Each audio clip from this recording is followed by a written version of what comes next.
Hi friends, நான் எங்கே போயிட்டுருக்கேன் அப்படின்னா, அம்மா வந்து மாலை போட்டிருக்காங்க. பூ மிதி சொல்லுவாங்க இல்லையா, நெருப்பு மிதிப்பாங்கள்ல, அதுதான் பண்ண போகிறாங்க. கோயில் திருவிழா எங்கள் அம்மா வீட்டாண்ட. நான் வந்து சின்ன வயசில் இருந்தேன்ல அந்த இடம். நாங்கள் வந்து எங்கே போகிறோம் அப்படின்னா, கோடம்பாக்கம் தான் போயிட்டுருக்கோம். எங்கள் ஊர் வந்து வேளச்சேரி இல்லையா, அதனால் சசிமா வந்து இன்றைக்கி வரல. அதனால் நான் வந்து ரேப்பிட்டோவில் தான் ஆட்டோ புக் பண்ணிட்டு வந்தேன். இந்த கோயில் தான் அது. இது வந்து முப்பத்தம்மன். மாம்பழத்தில் நிறைய பேர் பார்த்துருப்பீங்க. அவங்கள வந்து கரகம் ஜோடிச்சுட்டு வந்து வச்சுருக்காங்க. இவங்க வந்து உள்ளே இருக்காங்கல்ல, சாமி மூலஸ்தானத்தில், அவங்க வந்து இளைமுத்து மாரியம்மன் அப்படின்னு சொல்லுவாங்க. இவங்க வந்து அங்கே கோயிலில் வந்து எப்போவுமே பண்ணுவாங்க, வருஷம் வருஷம் பண்ணுவாங்க அம்மனு. இந்த கோயில் வந்து சுற்றி பார்த்தீங்க அப்படின்னா இப்படி தான் இருக்கும். சின்ன கோயில் தான் உள்ளுக்குள்ளே. ஆனால் இது வந்து மெயின் ரோட்டில் இருக்கும். மெயின் ரோட் கூட இப்போ தாங்க ஆச்சு. ஒரு 2 வருஷமாக தான் அங்கே பஸ் எல்லாம் போயிட்டுருக்கு அதிகமாக. மற்றபடி அந்த சைடில் ஃபுல்லாக 12C பஸ் தான் வரும். ரோடை வந்து திருப்பி விட்டேன். இந்த ஆர்கா ரோட் சைடெல்லாம் வந்து பிரிட்ஜு கட்டிகிட்டு இருக்காங்களா, அதனால் இந்த பக்கம் ரோடை வந்து மாற்றி விட்டனால எங்களுக்கு ரொம்பவே வந்து சங்கடமாக இருக்குது. அம்மாவை பாருங்கள், நல்லா இருக்காங்கல்ல. வருஷம் வருஷம் இப்படி தான் பருவாங்க. நான் சின்ன வயசில் இருக்கும்போது மாலை போட்டு நானும் நெருப்பு மிதித்தேன்.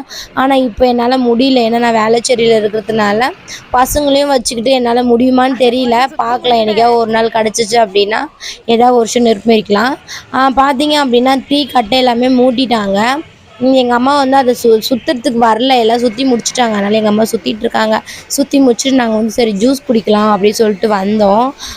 வந்து பார்த்தீங்க அப்படின்னா எனக்கு லஸ்ஸி பிடிக்கும், அதனால் சரி நான் லஸ்ஸி குடிக்கலாம் அப்படின்னு சொல்லிட்டு அப்புறம் ஃப்ரூட் மிக்சர் பொமோகிரானேட் வாங்கணும், மாதுளம்பழ ஜூஸ் வாங்கணும். அப்புறம் அதெல்லாமே குடிச்சிச்சு. அணுக்கு வந்து ஜுரம் தான். ஆனால் வந்து அது வந்து சாப்பிட்ணுன்றதுனால அவகிட்டே கொடுத்துட்டேன்னா ரொம்ப அழுவா. போன இடத்துல ரொம்ப அடம், ரொம்ப செலவு கொடுத்து வளர்த்துட்ருக்கோன்னு நினைக்கிறேன். சீக்கிரமாகவே அதை வந்து கொஞ்சம் கம்மி பண்ணணும். ஏன்னா அவள் வந்து சேட்டை அதிகமாக பண்ணிகிட்ருக்கா. அதனால தான் அந்த கிளாஸை கீழே போட்டுவிடுவா சொல்லி கூட அடங்கவே இல்லை. அப்பயும் அப்படி தான் வச்சு கொடுத்தா. இங்கே பார்த்தீங்க அப்படின்னா கோயில் தெரியுதுங்களா, அந்த கோயில் தான் மெயின் ரோட் வழியாக இருக்கும். அந்த கோயில் தான். கொஞ்ச நேரத்துக்கு முன்னாடி தான் கூழ் ஊற்றுனாங்க. ஆடு வெட்டிட்டு கூழெல்லாம் ஊற்றுவாங்க இல்லையா, அந்த இது முடிஞ்சிச்சு. அது முடிஞ்சோடனே தான் நான் வந்தேன். அப்புறம் பார்த்தீங்க அப்படின்னா அம்மா வந்து மாலை வாங்கினாங்க. நான் எதுவும் வாங்கி தரக்கூடாது, இல்லைன்னா நான் வாங்கி கொடுத்துருப்பேன். எனக்கு வந்தது ஒரு வருஷம் தீட்டுன்னு சொல்லுவேன், நான் எதுவுமே வாங்கி தரல. அப்புறம் போகிற வழியில் வந்து எங்கே போகிறோம் அப்படின்னா, நாங்கள் வந்து அம்மா வந்து ஈவினிங்காக ஒரு 6 மணி போல் கரகம் ஜோடிச்சுக்கிட்டு வருவாங்க நெருப்பு எரிக்கிறதுக்கு. முத்துமாரியம்மன் கோயில் இருக்கும், ராகவேந்திரா கல்யாண மண்டபம் இருக்கும். நிறைய பேருக்கு சென்னையில் இருந்தால் தெரியும். ராகவேந்திரா கல்யாண மண்டபத்தாண்ட அந்த கோயில் இருக்குது, ரஜினி கல்யாண மண்டபம்னு சொல்லுவாங்க. அங்கே தான் போகிறோம். ஆனால் எங்கள் அம்மா என்ன பண்ணுறாங்கன்னா, எனக்கு பர்த்டே வருது, சரி அதனால் ஒரு ட்ரெஸ் எடுத்து தரலாம் அப்படின்னு சொல்லிட்டு இந்த ஆர்கா ரோடு வழியாக கூப்பிட்டு போனாங்க. போகிற வழியில் எங்கள் அம்மாவுக்கு எல்லா பசங்க வந்து இது வாங்கி கொடு, இளநீ வாங்கி கொடு அப்படின்னு சொல்லிட்டு ஒரே இடம். அதனால் அப்படியே ஒரு இளநீ வாங்கி கொடுத்தாங்க. 2 பேரும் சேர்ந்து குடித்தாங்க, நானும் சேர்ந்து குடித்தேன். நல்லா தான் இருந்துச்சு. அதுக்கப்புறமேட்டு நாங்கள் எங்கே போனோம் அப்படின்னா, இதோட உடலை பக்கத்தில் போயின்னு இருக்கும்போது தான் என் பொண்ணுக்கு வந்து ஃபிங்கர் சிப்ஸ் வேணுமா. இந்த உருளைக்கிழங்குல நீட்டாக இருக்கும்ல, அந்த ஃபிங்கர் சிப்ஸ் வேணும் அப்படின்னு சொல்லிட்டு அங்கே கொஞ்சம் நேரம் நின்று, அந்த கடையில் கொஞ்சம் நேரம் வாங்கணும்னு சொல்லிட்டு அங்கே ஒரு இடம். ஏன்னா டைம் வேறு ஆகிட்டே இருக்குது, எல்லாருமே கிளம்பிடுவாங்க. அப்புறம் அம்மா தானே கிளம்பணும். அதனால் அப்புறம் எங்கள் அண்ணியை பார்த்தாச்சு. பக்கத்துலேயே தான் எங்கள் அண்ணி கடை வச்சுருக்காங்க. எங்கள் அண்ணிக்கிட்ட வந்து அதை வீடியோ எடுக்கணுமான்னு கேட்டேன். நான் என்ன நிலைமையில் இருக்கேன்டி அப்படின்னு கேட்டாங்க. பரவாயில்ல நீ, நான் எடுத்துக்க. அவங்க வந்து அங்கே தர்பூசணி கடை வச்சுருந்தாங்க. அப்புறம் நாங்கள் போய் துணி பார்த்தோங்க. எனக்கு துணி எதுவுமே செட் ஆகலை, ரேட் எல்லாம் ஓவராக இருந்துச்சு. அதனால் எல்லா சாமிங்களும் இருக்கிற இடத்த கோயிலாண்டியே வந்தாச்சு. எல்லா சாமியும் வந்து கோயில் வந்து ரெடி ஆகிட்டு இருக்காங்க, எல்லாருமே நெருப்பு எரிக்கிறதுக்கோசம். எல்லோரும் என்ன பண்ணுவாங்க அப்படின்னா, புது ட்ரெஸ் மாற்றுவாங்க, மாலை போட்டுட்டு, அதான் பூ மாலை போட்டுட்டு தலையில் பூ, ஜடை வைக்கிறவங்க ஜடை வைப்பாங்க. அந்த மாதிரி என்னென்ன பண்ணுறாங்களோ எல்லாமே பண்ணுவாங்க. நானும் சின்ன வயசில் தனு மாதிரி இருக்கும்போதெல்லாம் நானும் பண்ணியிருக்கேன். ஆனால் இப்போ தான் என்னால் எதுவும் பண்ண முடியல. கொஞ்சம் ஃபீலிங்காக தான் இருக்குது. சாமி என்னைக்காவது ஒரு நாள் அவங்க கண் திறப்பாங்க அப்படின்னு சொல்லிட்டு போகிறவங்க அங்கே இருக்கவங்களாம் கேட்டாங்க, ஏன்டி இன்னும் மாலை போடல அப்படின்னு சொல்லிட்டு. என்ன பண்ணுறது, எங்களுக்கு சாமி வந்து கண் திறக்கல அப்படின்னு சொல்லிட்டு இருந்தேன் நான். பசங்களும் ஜாலியாக விளையாடிட்டு இருந்தாங்க. இங்கே பார்த்தீங்க அப்படின்னா நிறைய ஜென்ஸ் காலில் வந்து கொலுசு இருக்குது. மாலை போட்டாலே நிறைய பேர் கொலுசு போடுவாங்க, கையில் வளையல் போட்டுப்பாங்க. ஜென்ஸை சொல்கிறேன் நான். லேடிஸ் எல்லாருமே வந்து நிறைய வளையல் போட்டு நிறைய கொலுசு போட்டுட்டு பூ வச்சுட்டு அழகாக இருப்பாங்க, அம்மன் மாதிரியே இருப்பாங்க. மஞ்சள்லாம் பூசிக்கிட்டு பாருங்களேன் எப்படி இருக்கும் அப்படின்னு சொல்லிட்டு. நைட் ஆயிடுச்சு, மோளம் கொட்டுறாங்கல்ல, மணி 7. இப்போ தான் வந்து சாமி கிளம்ப போகிறாங்க. அம்மா வந்து ரெடி ஆகிட்டாங்க. அதனால தான் ஒரு ஃபோட்டோ எடு அப்படின்னு சொல்லுவேன். நாங்கள் எல்லாம் இருந்து ஃபோட்டோ எடுத்துகிட்ருக்கோம். எங்கள் அம்மா வந்து ரெடி ஆயாச்சு. அக்கா வரல. நானும் பாப்பா பசங்க மட்டும்தான் இருக்கிறோம் இப்போதைக்கு. பார்த்தீங்க அப்படின்னா அவளுங்க ஐஸ்கிரீம் வாங்க போயிட்டாளுங்க. அம்மா ஆயா ஃபோட்டோ எடுக்க கூப்பிட்டு கூட தெரியாமல் ஐஸ்கிரீம் தான் முக்கியம் அப்படின்ற மாதிரி ஐஸ்கிரீம் போயிட்டாங்க. நானும் அப்புறம் ஒரு ஐஸ்கிரீம் வாங்கிட்ட கூடியே. சரி ஐஸ்கிரீம் வாங்கி முடிச்சோடனே எங்கள் அம்மா நின்று ஒரு ஃபோட்டோ எடுத்தாங்க பசங்க கூட. அப்புறமா நானும் வந்து இல்லை ஃபோட்டோ இல்லை, அதனால சரி நம்மளாம் செல்ஃபி எடுப்போம் அப்படின்னு சொல்லிட்டு நானும் செல்ஃபி எடுக்கலாம் அப்படின்னு சொல்லிட்டு நானும் செல்ஃபி எடுத்துக்கிட்டேங்க. அவ்வளோதான், ஒரு வேலையாக வந்து ஃபோட்டோ எடுத்து முடிச்சாச்சு. ஐஸ்கிரீம் சாப்பிட்ணும்ல, அது வேறு ஒரு பக்கம் கரையுது. அதனால தான் இங்கே பார்த்தீங்கன்னா உங்களுக்கு தெரியல, குட்டி குட்டி பசங்கள்லாம் மாலை போட்டிருக்காங்கல்ல, எல்லாருமே வந்து நெருப்பு மெதிக்கிறவங்க தான். ஒன்றும் ஆகாது எனக்கு தெரிஞ்சு. நான் நிறைய வருஷம் போட்டிருக்கேன், ஆனால் ஒன்றும் ஆகாது. எங்கள் அம்மா வீடு பக்கத்தில் இருக்கவங்களாம் இவர், அதனால் அவங்களே ஒரு ஃபோட்டோ எடு அப்படின்னாங்க. அதனால் நம்ம அப்படியே ஒரு ஃபோட்டோ எடுப்போம் அப்படின்னு சொல்லி நானும் ஃபோட்டோ எடுத்துட்டேன். முடிஞ்சிருச்சு. இதுக்கப்புறமேட்டு சாமி வந்து கிளம்ப போகுது. சாமி வந்து கிளம்புறதுக்கோசம் உள்ளேருந்து கரகம் வருது. அதனால எல்லாருமே வந்து சாமி ஆடிட்டு நின்றுட்டுருக்காங்க கோயில் வாசலில். இன்னும் கொஞ்சம் நேரத்தில் கரகம் வந்துருச்சு பார்த்தீங்களா. இவங்க வந்து முப்பாத்தம்பது நான் காமிச்சல ஸ்டார்டிங்லேயே, அவங்கள தான் எடுத்துகிட்டு வருவாங்க இங்கே. அப்புறம் இவங்க வந்து எடுத்துகிட்டு போய் நெருப்பு மெரிப்பாங்க. பாருங்களேன், வழியிலலாம் சூப்பராக இருக்கும். இந்த கேரளா மோளம் வச்சுருப்பாங்க, நார்மலாக மோளம் அடிப்பாங்க இல்லையா, அந்த மோளமும் இருக்கும். நான் இதில் எல்லாருமே நெருப்பு மெரிக்கிறதும் காட்டிருக்கேன், மறக்காமல் பாருங்கள். ஏன்னா ரொம்ப பெரிய வீடியோவாக இருக்கேன்னு பார்க்காதீங்க, ஏன்னா லாஸ்ட் வரைக்கும் இருக்குது இந்த வீடியோ. அந்த ஒரு நாள் ஃபுல்லாக என்ன நடந்துச்சோ அது எல்லாமே காமிச்சிருக்கேன். அதனால தான் இந்த மாதிரி இருக்கும். நானே நெருப்பு மெரிக்கிறது வந்து ஏன்னா எடுக்க முடியாது அவ்வளோ கூட்டத்தில் போயிட்டு. சரி ஓகே இந்த வாட்டி எடுப்போமே அப்படின்னு சொல்லிட்டு தான் உள்ளே போய் எடுத்தேன். வாங்க எப்படி இருக்குது அப்படின்னு சொல்லிட்டு பாருங்கள். இப்போ எல்லாருமே வேகமாக கிளம்பிடுவாங்க. போகிற வழி எல்லாமே வந்து தீச்சட்டி வேறு தூக்கிட்டு வருவாங்க. தீச்சட்டி போது பார்த்தீங்களா, முன்னாடி தீச்சட்டி தூக்குவாங்க. அவங்கவுங்க என்னென்ன வேஷம் போடுறாங்களோ எல்லாருமே வேஷம் போட்டுட்டு வருவாங்க. இதில் வந்து சாமி வேஷம் கூட ஒருத்தவங்க போட்டுட்ருக்காங்க. உங்களுக்கு பார்த்தா தெரியும். தெரியலையா, எல்லோரும் கிளம்பிட்டாங்க பார்த்தீங்களா, எல்லோரும் வேகமாக கிளம்பிட்டாங்க. லேடிஸ் கூட அந்த வேல் குத்திட்ருக்காங்க, பெரிய வேல். இப்போ தான் பார்த்தேன் நான், காமிக்கிறேன் பாருங்களேன். லேடிஸ் பெரிய வேல் குத்திட்ருக்காங்க. அந்த கூண்டுன்னு சொல்லுவாங்க இல்லையா, அந்த கூண்டு கூட ஒரு 2-3 போட்டுட்ருக்காங்க. சைடில் உங்களுக்கு தெரியும் அப்படின்னு நினைக்கிறேன் நான். அது ஒரு கூண்டு, 2 கூண்டு எனக்கு தெரிஞ்சு 2 கூண்டு போட்டுட்ருக்காங்க. இவங்க பக்கத்தில் ஒரு ஆள். அப்புறம் சாமி வந்து நைட்டு இவங்க தான் வந்து ஊர்வலம் வருவாங்க. நைட்டு அந்த எந்தெந்த சந்து இருக்கோ அந்த சந்து எல்லாமே வருவாங்க. எங்களால் பார்க்க முடியாது, நான் வீட்டுக்கு போயிடுவேன். அப்புறம் கேரளா மோளம் அடிச்சுட்டு போகிறாங்கல்ல, கேரளா மோளம் நான் கொஞ்சம் தூரம் வந்து தாங்க நான் எடுத்தேன். இது எல்லாமே பஸ்ஸு போகிற ரூட்டு. பஸ் எல்லாமே நடுவில் நிற்கிது, நடுவில் தான் இவங்க வந்துட்டுருக்காங்க. அப்படியே பஸ் வேறு கிராஸ் ஆகி போகும் பாருங்களேன். அந்த மோளம் அடிக்கிறதுக்கும் அங்கே பார்த்திங்கன்னா சொன்னல சாமி வேஷம் போட்டுட்டு ஆடுறாங்க அப்படின்னு சொல்லிட்டு சாமி வேஷம் போட்டுட்ருக்காங்க பாருங்கள். நல்லாயிருக்கும் பார்க்குறதுக்கே. லாஸ்ட்லேயே இவங்ககிட்ட தாங்க நான் ஆசீர்வாதம் வாங்கினேன். அப்படி சில வச்சுருப்பேன் பாருங்களேன் அந்த வீடியோ கிளிப்பாக. அவள் தான் அப்படியே கொஞ்சம் கொஞ்சமாக நடந்துக்கிட்டே போகணும். ஒரு இடத்துல கொஞ்சம் கொஞ்சமாக ஆடிட்டு அப்புறம் கொஞ்சம் கொஞ்சமாக நடந்துக்கிட்டே போகணும். அப்போ தானே போக முடியும் நம்மளால் வேகமாக. அதனால் பார்க்கவே நல்லாயிருக்கும். நீங்களாம் உங்கள் வீட்டு திருவிழா எப்படி இருக்கும் அப்படின்னு சொல்லிட்டு மறக்காமல் கீழே கமெண்ட்ஸில் சொல்லிடுங்க. இது பார்த்திங்களா, இது நார்மல் மோளம் தானே, இது பேர் என்னென்னு எனக்கு தெரியாது. கோயில் வந்துருச்சு. இதுக்கப்புறமேட்டு எல்லாருமே நெருப்பு எரிக்க போகிறாங்க. வாங்க எல்லோரும் எப்படி நெருப்பு எரிக்கிறாங்க அப்படின்னு சொல்லிட்டு பார்க்கலாம். நெருப்பு பார்த்திங்களா அங்கே கொட்டி வச்சுருக்காங்க, பூ கொஞ்சம் போட்டு வச்சுருக்காங்க. இந்த வாட்டி வந்து பால் ஊற்றி வைக்கலன்னு நினைக்கிறேன், ஏன்னா நிறைய பேர் வந்து பால் சுட்டுடுச்சு அப்படின்னு சொல்லிட்டு இருந்தாங்க. இதுக்கப்புறமேட்டு சாமி நெருப்பு எரிக்க போகிறாங்க. வாங்க ஃபுல் வீடியோ பாருங்கள். Okay friends.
இங்கே வந்து என்ன பண்ணுறாங்கன்னா நெருப்பு மெரிச்சிட்டு வந்தோடனே நல்லா காலை வந்து அழுத்தி நடக்க சொல்லுவாங்க.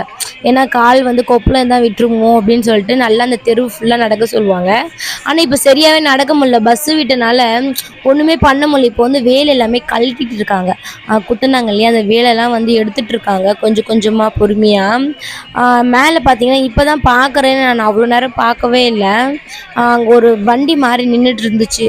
என்னடா அப்படி தெரியலையே பார்த்தா அந்த வண்டி சுற்றுவாங்க இல்லையா ஆளை வச்சு, இந்த மேலே கொக்கி போட்டு முதுகில் போட்டு தொங்கிட்டு வருவாங்கல்ல, அந்த மாதிரி வண்டி போல் எனக்கு தெரியவே இல்லை. அப்புறம் கிட்டக்க வர வர தான் அவங்க தெரிஞ்சாங்களே. உங்களுக்கே தெரியுதா, அவங்க தொங்கிட்டு வராங்க பாருங்கள். ஆனால் அது 2 சைட்லேயும் வந்து துணி வச்சு கட்டியிருக்காங்கன்னு நினைக்கிறேன். அவங்களுக்கு தான் தெரியும் அந்த பெயின் எப்படி இருக்கும் அப்படின்னு சொல்லிட்டு. ஆனால் எங்கள் ஊர் முருகன் திருவிழா திண்டிவனத்தில் நடந்துச்சுல்ல, அங்கெல்லாம் நான் சின்ன வயசில் பார்க்கும்போது இந்த மாட்டு வண்டியில் வருவாங்க, அப்படியே தொங்குவாங்க தெரியுமா, அந்த மாதிரிலாம் பார்த்துருக்கேன் நான். இப்போ வந்து இந்த மாதிரி அதான் அந்த குழந்தையெல்லாம் வச்சு, அவங்க குழந்தையா என்னன்னு தெரியல, வச்சு ஒரு சுற்றி விட்டாங்க, நல்லா வேகமாக சுற்றினாங்க. பார்க்கவே ரொம்ப கஷ்டமாக தான் இருந்துச்சு. எல்லாமே வந்து கடவுள் அருள் இல்லைன்னா ஒன்றுமே நடக்காது. ஏன்னா இவ்வளோ ஒரு எப்படி சொல்கிறது, இவ்வளோ ஒரு இது வச்சு ஒரு ஒரு இதோடு பண்ணுறாங்க இல்லையா, அதுக்கு எல்லாமே வந்து நம்ம விரதம் இருக்கணும். அதுக்கு உண்டான என்னமோ அது எல்லாமே பண்ணால் தான் நம்மளால் இதெல்லாம் முடியுமே. இல்லைன்னா அந்த இடம் என்ன ஆகும் உங்களுக்கே எல்லாருக்குமே தெரியும்ல. சின்னதாக ஒரு அடிப்பட்டாலே நம்மளுக்கு எவ்வளோ பெயினாக இருக்குது, எவ்வளோ வலிக்குது. இதெல்லாம் வந்து ஒரு பெரிய சக்தி தான் சொல்லுவாங்க. என்ன கேட்டால் நான் அப்படி தாங்க சொல்லுவேன். நான் சொன்னேன்ல, சாமி வேஷம் போட்டுன்னு வந்தாங்கல்ல, அவங்கக்கிட்ட ஆசீர்வாதம் வாங்கக்கோசம் நான் நின்றுட்டு இருந்தேன். ஆசீர்வாதமும் வாங்கிட்டேன். இது எங்கள் வீட்டு சந்தில் குழந்தைகள்லாம் ஆசீர்வாதம் பண்ணிகிட்டு இருந்தாங்க பெரியவங்களுக்கெலாம், அப்படின்னு நான் வீடியோ எடுத்தேன். ஓகே ஃப்ரெண்ட்ஸ், பாய்.